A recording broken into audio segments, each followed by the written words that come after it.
ABP Ganga, खबर आपकी, जुबान आपकी। सीधे लिए चलते हैं लखनऊ, जहां पर नोएडा इंडोर स्टेडियम का वीडियो कॉन्फ्रेंसिंग से उद्घाटन कर रहे हैं सीएम योगी और संबोधित इस वक्त कर रहे हैं कि नोएडा, ग्रेटर नोएडा में एक विशेष अवसर प्राप्त हो रहा है। देश के अंदर विकास की विभिन्न प्रकार की योजनाएं जिस तेजी के साथ नोएडा में, ग्रेटर नोएडा में, यमुना अथॉरिटी में आगे बढ़ रही हैं, वह देश के, प्रदेश के विभिन्न जनपदों, महानगरों के साथ ही देश के अलग अलग क्षेत्रों के नागरिकों के लिए भी विकास का एक मानक तैयार कर रहा है। एक शिकायत जो अक्सर हमें प्रदेश के खिलाड़ियों से मिलती थी कि खेल गतिविधियों में जो विकास होना चाहिए उसमें अपेक्षित विकास नहीं हो पा रहा है। लेकिन मुझे बताते हुए प्रसन्नता है कि इंडोर स्टेडियम नोएडा में जो स्टेडियम है उसी स्टेडियम के बगल में बनकर के तैयार हुआ है। इसमें अत्याधुनिक सुविधाएं इस स्टेडियम में उपलब्ध हैं ही। 101 करोड़ रुपए की लागत से 8040 वर्ग मीटर क्षेत्रफल में यह स्टेडियम बनकर के तैयार हुआ है और 4000 से अधिक दर्शक वहां पर उसके बहुउद्देशीय इंडोर स्टेडियम में बैठने की क्षमता वहां पर पहले से मौजूद है। इंडोर स्टेडियम में badminton, table tennis, basketball, handball, volleyball, gymnastic, judo, wrestling, अन्य तमाम प्रकार की खेल गतिविधियां एक साथ संचालित की जा सकती हैं। स्वाभाविक रूप से इस इंडोर स्टेडियम का उद्घाटन जब हो रहा है, मेरे लिए अतिरिक्त प्रसन्नता का क्षण है कि हम लोगों ने मार्च द्वितीय सप्ताह से प्रदेश के अंदर वैश्विक महामारी कोरोना को ध्यान में रख करके पहले चरण में लॉकडाउन लगभग 2 महीने रहा। इसके बाद भी कोरोना के संक्रमण को देखते हुए एक प्रयास किया गया कि किसी भी स्थिति में कोरोना के संक्रमण को रोकना है और इसे रोकने के क्रम में खेल गतिविधियां लगभग बंद सी पड़ी हुई हैं। उन स्थितियों में प्रदेश के अंदर एक राष्ट्रीय प्रतियोगिता का आयोजन, जो आज यहां पर रेसलिंग फेडरेशन के सहयोग से आज यहां पर संपन्न हो रही है, वह हम सब के लिए अतिरिक्त प्रसन्नता का क्षण है कि स्टेडियम, इंडोर स्टेडियम के साथ ही हम प्रदेशवासियों को और खासतौर पर गौतम बुद्ध नगर के वासियों को, पश्चिमी उत्तर प्रदेश के खेल प्रेमियों के लिए एक बहुत अच्छे इंडोर स्टेडियम के साथ साथ इस राष्ट्रीय प्रतियोगिता जो रेसलिंग फेडरेशन के तत्वाधान में आयोजित हो रही है, यह भी यहाँ पर उपलब्ध करा रहे हैं। हम समझ सकते हैं जितने भी हमारे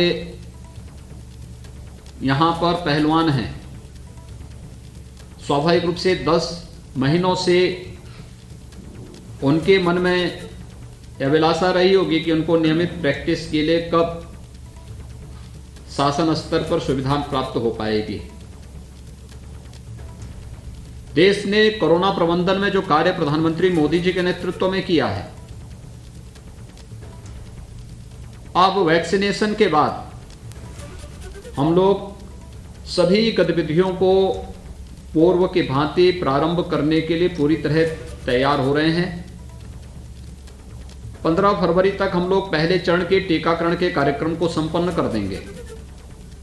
15 फरवरी से द्वितीय चरण का टीकाकरण का कार्यक्रम प्रारंभ होगा और हर हाल में हमारा प्रयास होगा कि भारत सरकार ने जो टीकाकरण के लिए मानक तय किए हैं, जो गाइडलाइन तय की है, उसके अनुरूप हर जरूरतमंद तक हम ये सुविधा उपलब्ध करवा सकें। और आज मुझे बताते हुए प्रसन्नता है, कल भी 1 लाख से अधिक जितने हेल्थ वर्कर्स थे उन लोगों को टीकाकरण की कार्रवाई प्रदेश में संपन्न हुई है। पहले चरण में भी जो टीकाकरण के लिए निर्धारित थे उनमें से 71% लोगों ने टीकाकरण के इस कार्यक्रम को प्रदेश के अंदर इससे आच्छादित होकर के इसका लाभ प्राप्त किया है। अब हम लोग इसके बाद टीकाकरण की कार्रवाई संपन्न होने के साथ ही सभी प्रकार की गतिविधियों को प्रारंभ करेंगे और मैं रेसलिंग फेडरेशन को इस बात के लिए हृदय से धन्यवाद दूंगा कि प्रदेश में राष्ट्रीय स्तर की प्रतियोगिता ये पहली बार यहाँ पर कोरोना के बाद आयोजित हो रही है और खासतौर पर ये इंडोर स्टेडियम एक राष्ट्रीय प्रतियोगिता के साथ जुड़ रही है, जिसमें अनेक हमारे जो उभरते हुए पहलवान इस प्रतियोगिता में वहाँ पे भाग ले रहे हैं, जिसमें जो सिल्वर मेडल 2016 के एशियन जूनियर प्रतियोगिता मनीला के जो सिल्वर मेडल से सम्मानित हुए थे श्री राहुल, SSB से श्री पंकज, ये 2018 के वर्ल्ड सीनियर प्रतियोगिता में इन्होंने भाग लिया। यासर डांगो ये अंतर्राष्ट्रीय प्रतियोगिता में इन्होंने भाग लिया था। महाराष्ट्र से एशियन जूनियर ताइचुंग हैं, हरियाणा से अमन हैं, हरियाणा से ही अमित हैं, महाराष्ट्र से नरसिंह यादव हैं, जितेंद्र हैं, उत्तर प्रदेश से गौरव बालियान हैं, विनोद कुमार हैं, सुमित हैं। ये अनेक ऐसे पहलवान हैं जो इस प्रतियोगिता में यहाँ पर प्रतिभाग कर रहे हैं।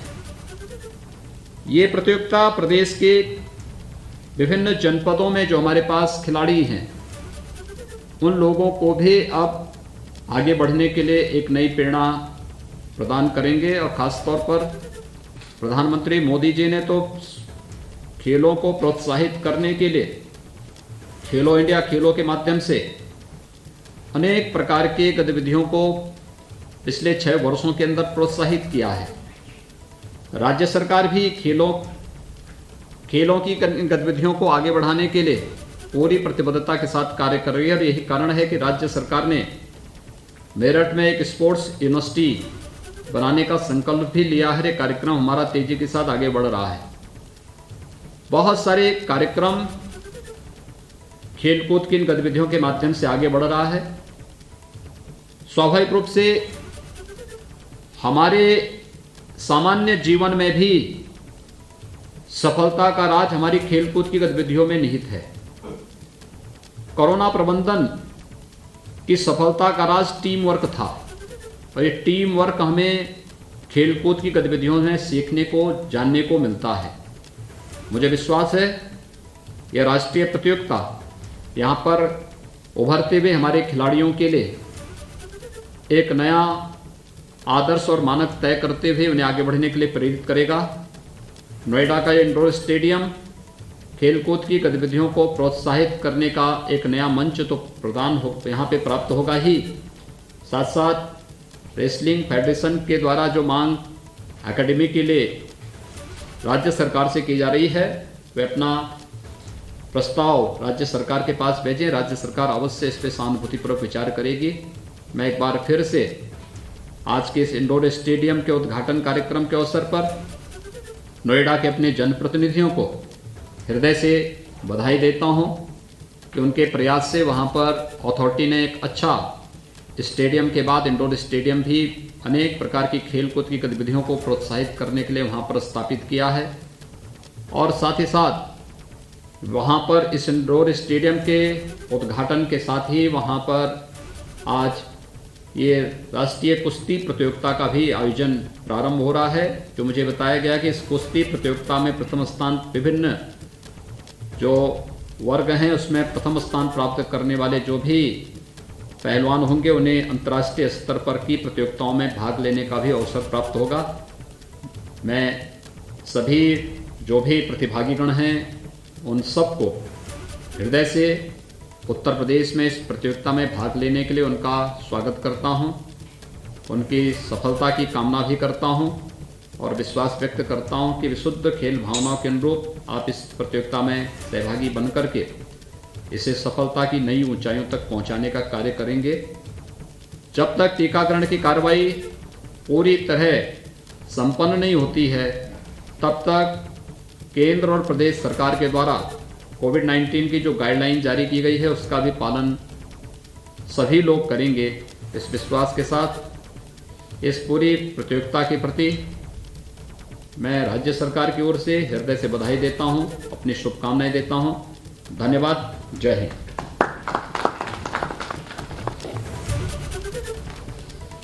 तो सीएम योगी को आप सुन रहे थे लखनऊ से। खेल कूद में टीम वर्क से सफलता मिलती है। मेरठ में स्पोर्ट यूनिवर्सिटी बनाने की तैयारी है। नोएडा सेक्टर 21 में इंडोर स्टेडियम की सौगात आज मिल गई है, जिसमें 4000 लोगों के बैठने की व्यवस्था है। कई राष्ट्रीय खेलों का आयोजन अब यहां भी हो सकेगा।